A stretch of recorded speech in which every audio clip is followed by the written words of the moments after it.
ng pinagsamig na puwersa ng PDEA Child, South Cotabato Police Provincial Drug Enforcement Unit at Coronadal City Police Station ang tinatayang 102,000 halaga ng hinihinalang shabu matapos ang isinagawang buy-bust operation na nauwi sa enkwentro sa Purok Punta, Barrio Barangay Mabini, Coronadal, South Cotabato.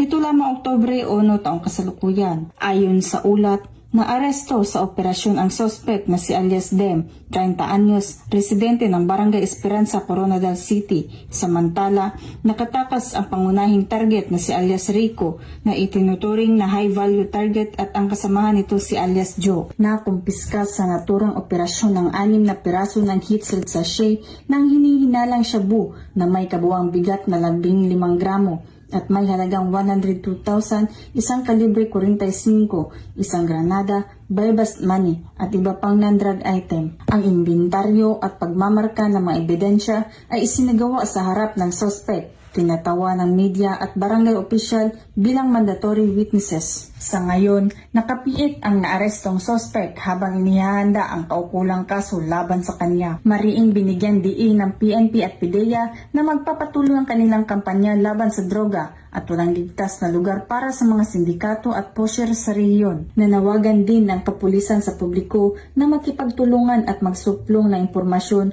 upang tuluyang masugpo ang salot na illegal na droga sa ilalim ng bagong Pilipinas.